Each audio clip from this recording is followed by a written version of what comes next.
Agora que eu vou. Boa noite.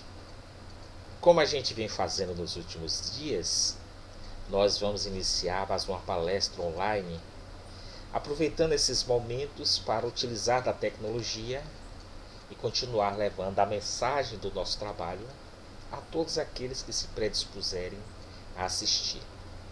Hoje, aqui no Centro Espírita Francisco Cândido Xavier, em Castelo Branco, nós vamos abordar mais um capítulo do livro Luz nas Trevas, de Joana de Ângeles, psicografado por Divaldo Franco, em que o título é Borrasca e Harmonia.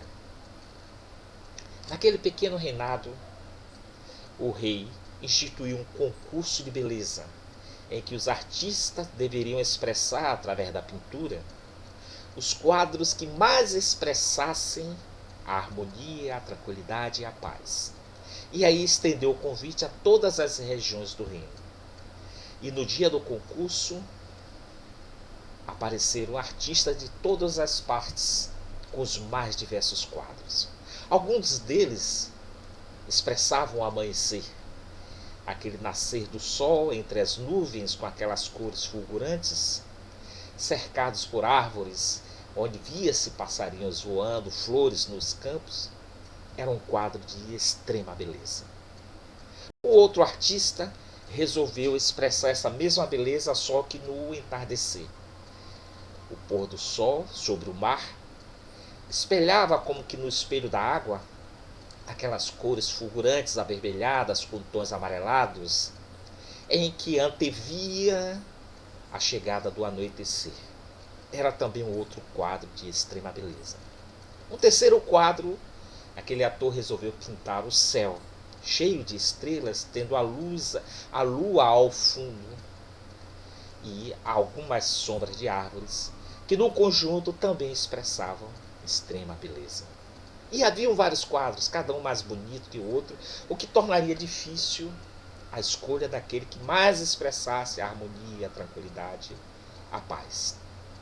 Mas é que nesse que no meio de tantos quadros apresentados por diversos artistas, o rei resolveu escolher um, para espanto de toda aquela plateia e principalmente dos demais artistas.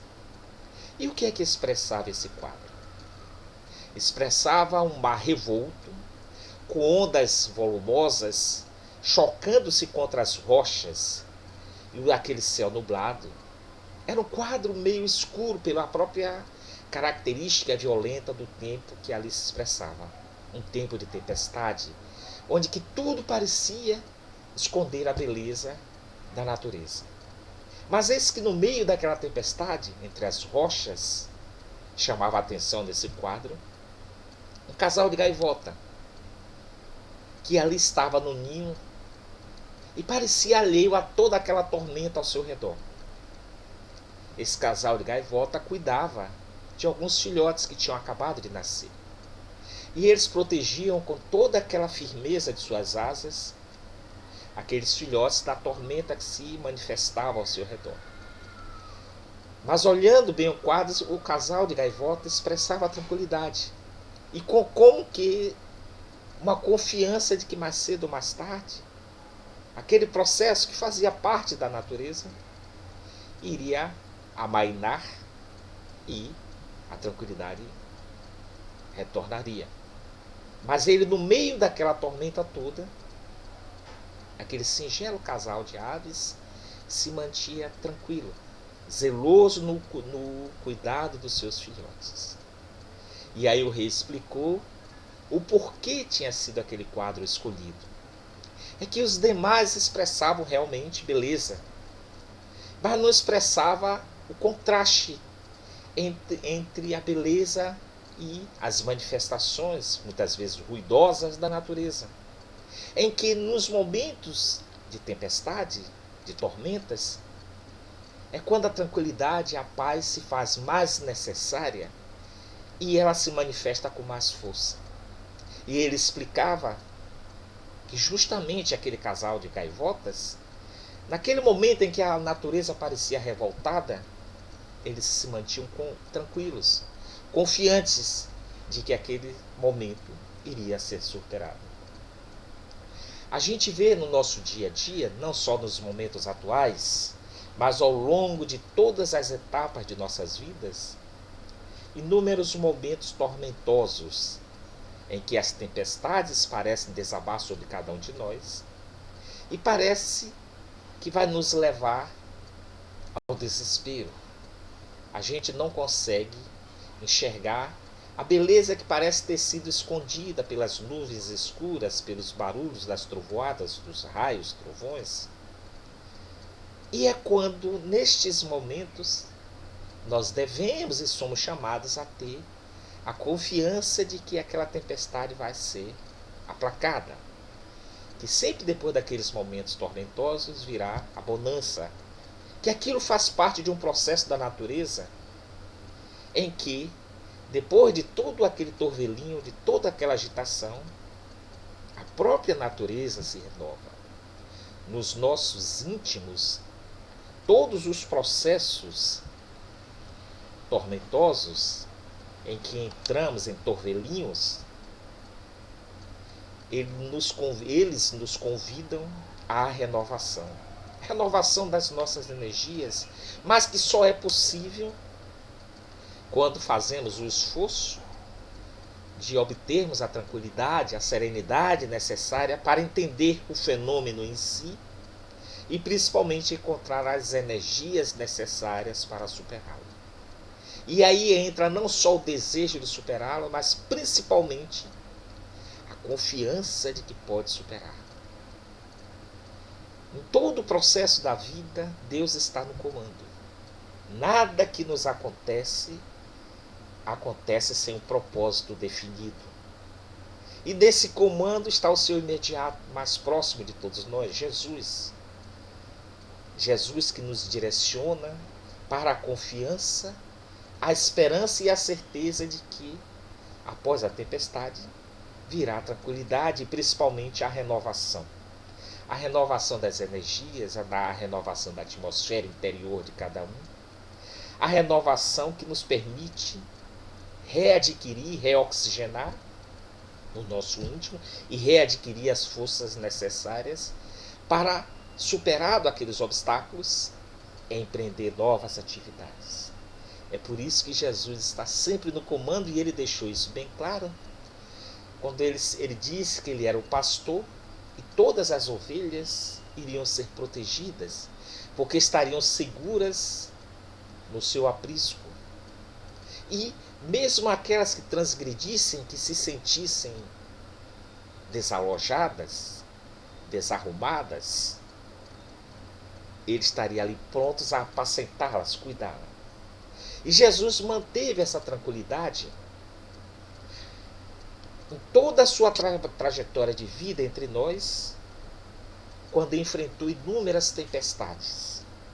As tempestades da incompreensão, as tempestades da ignorância, aquela mesma ignorância que nós o levamos ao Calvário, a tempestade da incredulidade, a tempestade daqueles que se aferravam aos valores da cobiça, do orgulho, da inveja, da arrogância, e aos poucos, ante aquele estado de serenidade, foram se modificando, transformando seus sentimentos para um sentimento melhor.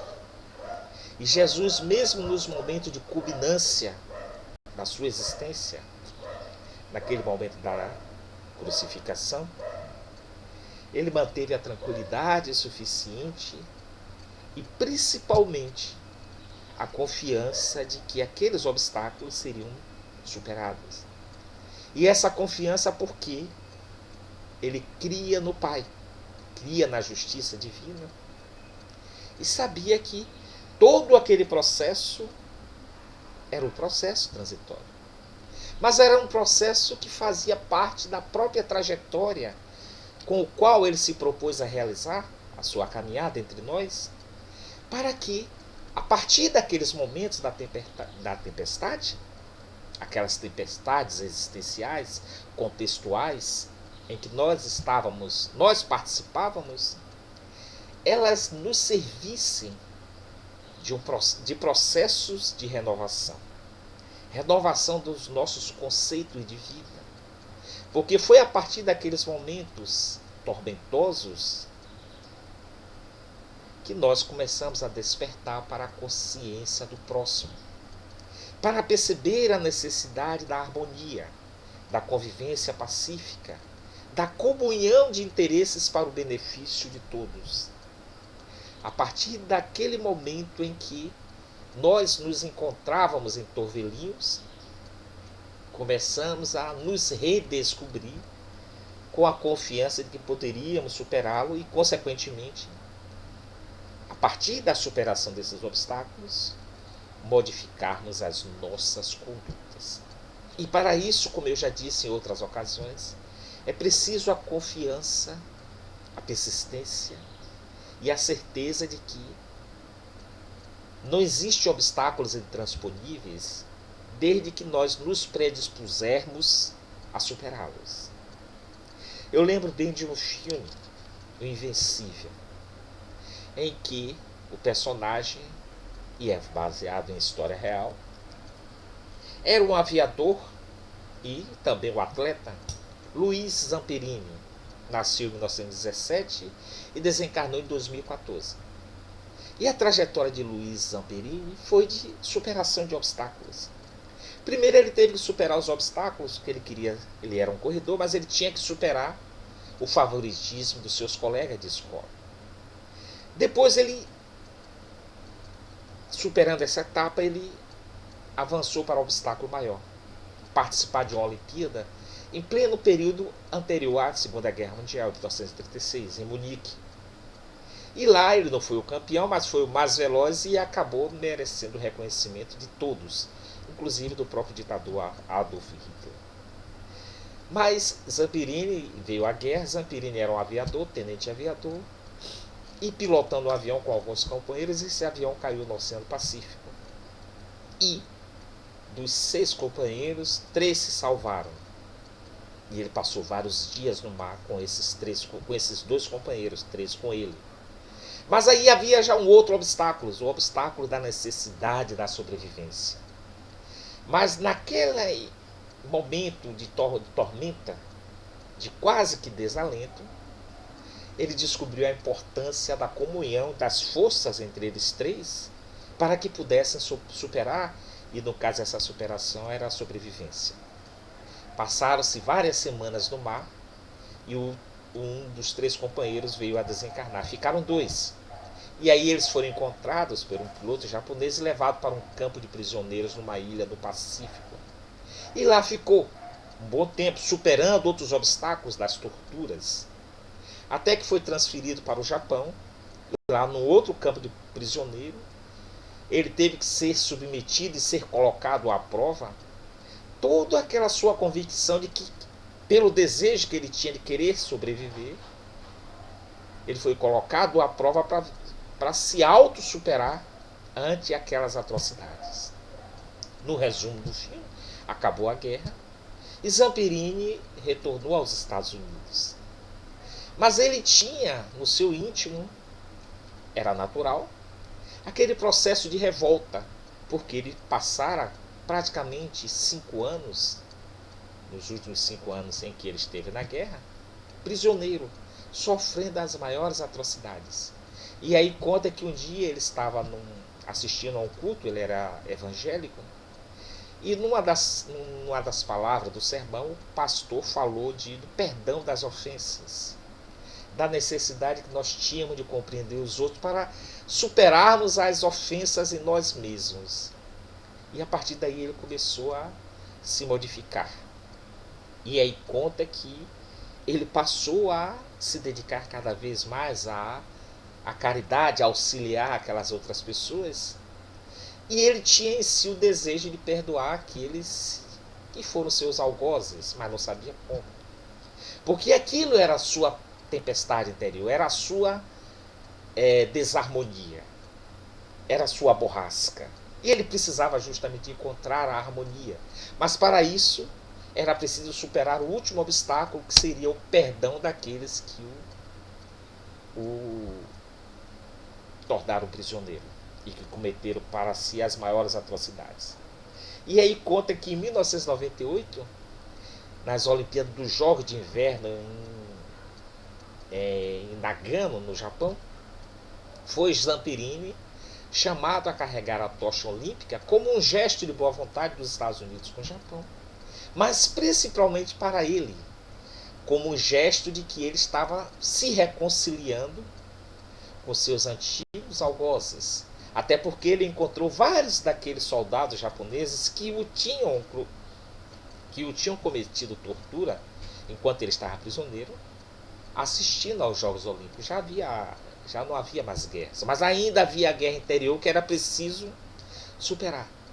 E ele, ao carregar aquela tocha olímpica, mostrou àqueles outros que a harmonia, depois de todos aqueles anos de tempestades, conflitos ideológicos de ambas as partes, finalmente tinha sido conseguido graças ao processo de reconciliação e de superação dos seus conflitos interiores.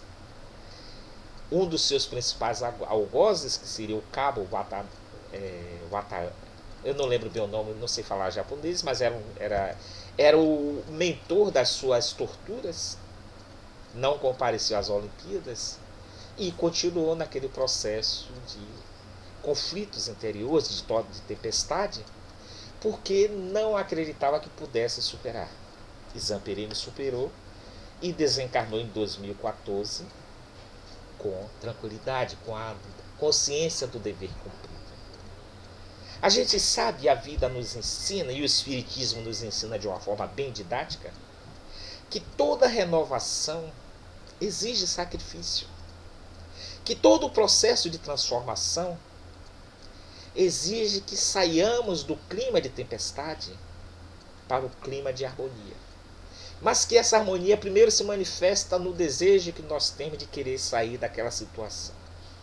E segundo, e a partir daí se manifesta nas nossas energias, persistência, confiança, autoconfiança também, de que podemos sair daquele clima de desarmonia, de tempestade. E por fim, essa harmonia, ela se completa nas nossas atitudes. Quando resolvemos manifestar aquele desejo de se melhorar, e esse desejo de se melhorar começa a fazer parte do nosso sentimento, do nosso íntimo, e a gente exterioriza nas nossas atitudes. Zamperini exteriorizou isso quando ele foi para as Olimpíadas do Japão em 1998 e se harmonizou. Se harmonizou não só com seus antigos algozes, mas principalmente se harmonizou consigo próprio. Venceu toda aquela tempestade.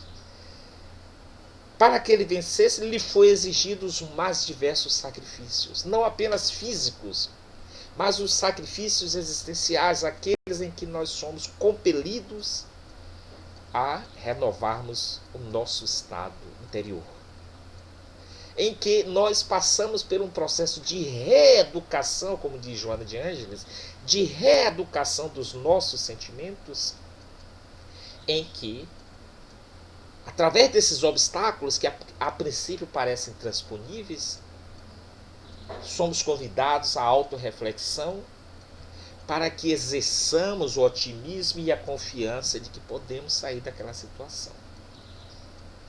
É como diz Joana de Ângeles nesse livro, ela diz que toda evolução é um parto de luz. E é um parto porque mesmo quando a gente diz que o parto não é doloroso, ele é um processo de transformação para que uma nova vida se faça presente. O parto é aquela conjunção de fatores que permite, graças a esse sacrifício, a essa superação desse momento, proporcionar uma nova existência.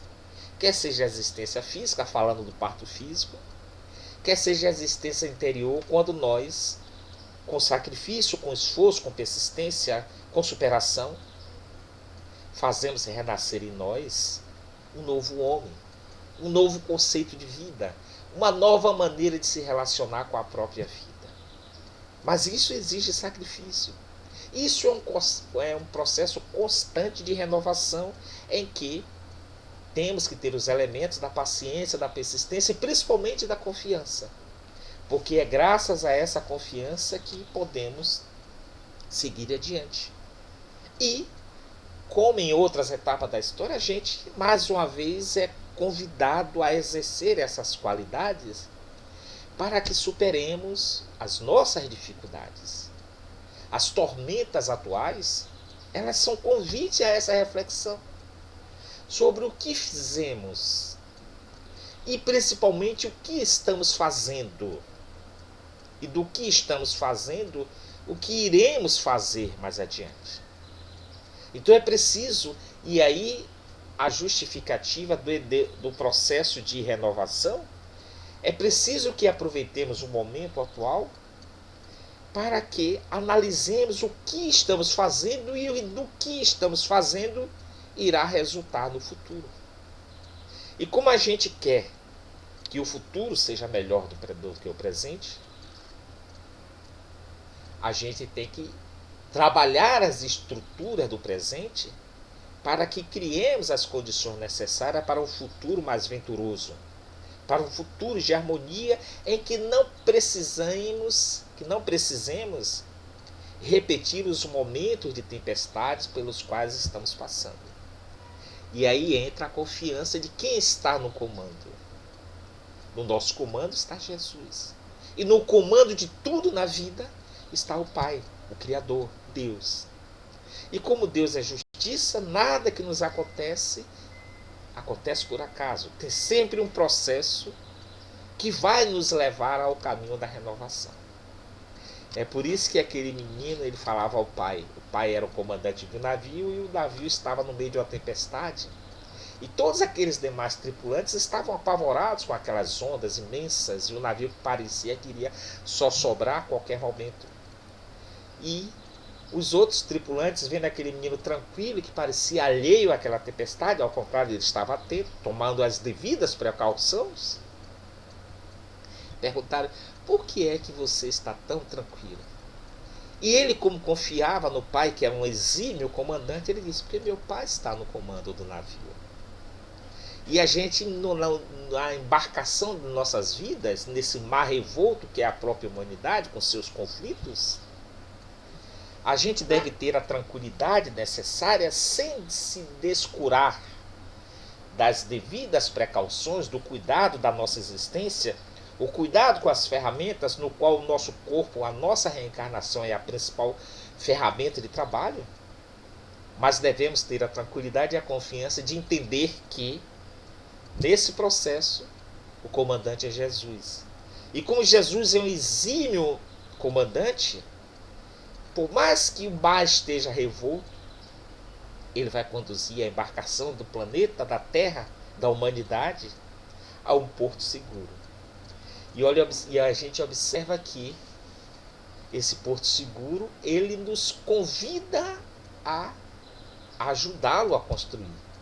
Porque esse porto seguro é o reino dos céus, que vai chegando à medida em que vamos trabalhando nessa confiança, nessa esperança, nessa certeza de que podemos participar desse processo de condução da embarcação, que são nossas vidas, a humanidade como um todo, para que ela possa singrar esse mar tormentoso e superar as ondas, superar os obstáculos e chegar com tranquilidade ao porto seguro. Observe, certa vez perguntaram a Albert Einstein, um dos maiores físicos, cientistas, conta a história, de que ele estava numa sala de aula e o professor discorria sobre os transtornos da humanidade. Era o período que antecedia a Primeira Guerra Mundial, portanto, em 1911 a 1913, porque a Primeira Guerra Mundial começou em 1914 e durou 4 anos. E esse professor discorria em sala de aula sobre todas as atrocidades que a humanidade vinha cometendo. E aí chegou um ponto que ele disse: Deus não existe. Porque se Deus estivesse no comando da humanidade, e Deus é essa coisa toda que as pessoas dizem, justiça, amor e fraternidade, Deus não permitiria que essas situações acontecessem, que os crimes ocorressem, que as ameaças, as atrocidades fossem cometidas pelas suas criaturas. Então Deus não existe. E aí o professor falava com tanta autoridade que os demais alunos ficaram meio que acanhados e não replicaram. E aí lá no fundo da sala um aluno levantou o dedo meio tímido e disse: professor, eu posso fazer uma observação? Ele disse: pode. Ele disse: Deus existe sim. Nós é que não conseguimos enxergá-lo. E aí o professor, com aquele riso irônico, desdenhando do aluno, fez: olha, como é que Deus existe? Então é Deus que permite os crimes? É Deus que permite as atrocidades? Estamos numa iminência de um grande conflito mundial e é Deus que permite isso? E o aluno, impassível, com toda a serenidade, disse: professor, existe a escuridão? Ele fez: claro que existe a escuridão. Ele fez: só existe a escuridão porque não tem a luz. No momento em que houver a luz, a escuridão desaparece. Existe o sofrimento? Ele fez: claro. O professor já tinha tomado o primeiro susto. Ele fez: é claro que existe o sofrimento. Olha quantas pessoas sofrem. A gente sai daqui da sala de aula, anda um pouco aí na rua e já vai ver o sofrimento. Existe o sofrimento pela ausência do amor, da caridade, da solidariedade. No momento em que descobrirmos e implantarmos o amor, a solidariedade e a caridade, o sofrimento vai se afastando. E ele fez: por fim, professor, existe Deus? Aí o professor fez: agora está mais do que claro. Se Deus existe, como você está dizendo, e eu digo que não, como é que Deus permite tudo isso? Ele fez: é exatamente como eu disse no início. As pessoas pensam que Deus existe porque não percebem a existência de Deus. Mas Deus se manifesta em tudo. Nós é que não percebemos. Por isso, na ausência do amor, na ausência da solidariedade, na ausência da luz, porque ainda não permitimos que esses mecanismos se façam presentes, surge a escuridão, surge a violência, surge a atrocidade. Deus só não existe porque nós não permitimos que Ele exista, porque não o abrigamos em nossos corações, em nossos sentimentos. No momento em que abrigarmos Deus em nossos sentimentos, a gente vai perceber que Ele existe. E aí ficou a história, dizem que é atribuída a Albert Einstein, que foi um dos maiores cientistas, autor da teoria da relatividade, e aquele que descortinou as explicações, e aí já tiveram depois dele vários outros seguidores, as explicações do ponto de vista da astrofísica sobre a origem, a expansão, o desenvolvimento do universo. A gente permite a tempestade em nossas vidas e muitas vezes ficamos presos a ela porque não descobrimos no meio da tempestade, como aquela gaivota entre as rochas, a tranquilidade interior que nos permite superar os obstáculos. Observemos que Jesus, como eu disse, em toda a sua trajetória, viveu sob tempestades. Mas não a tempestade por ele trazida, nem por ele provocada. Mas a tempestade dos homens, no contexto da realidade da época, das ideias que nós fazíamos do que seria o poder do reino dos céus. Porque o reino dos céus para nós era aquele que se sobrepunha às pessoas pelo uso da força, pelo uso da imposição. E Jesus, mesmo sobre esses cenários tormentosos, ele manteve a serenidade suficiente para manifestar-se e ser a própria essência da harmonia e da paz. Observemos que mesmo com todos os conflitos ao seu redor, e não eram poucos, ele não se desviou da sua trajetória de amar. Ele não se desviou do seu propósito de, com a sua tranquilidade, com a sua harmonia, com o seu equilíbrio, levar aqueles corações, e até hoje, a esses corações tormentosos pela dúvida, pela incerteza, pela incredulidade, pela ignorância, o novo alvorecer. O alvorecer da tranquilidade, da paz, da harmonia. Porque ele estava no comando.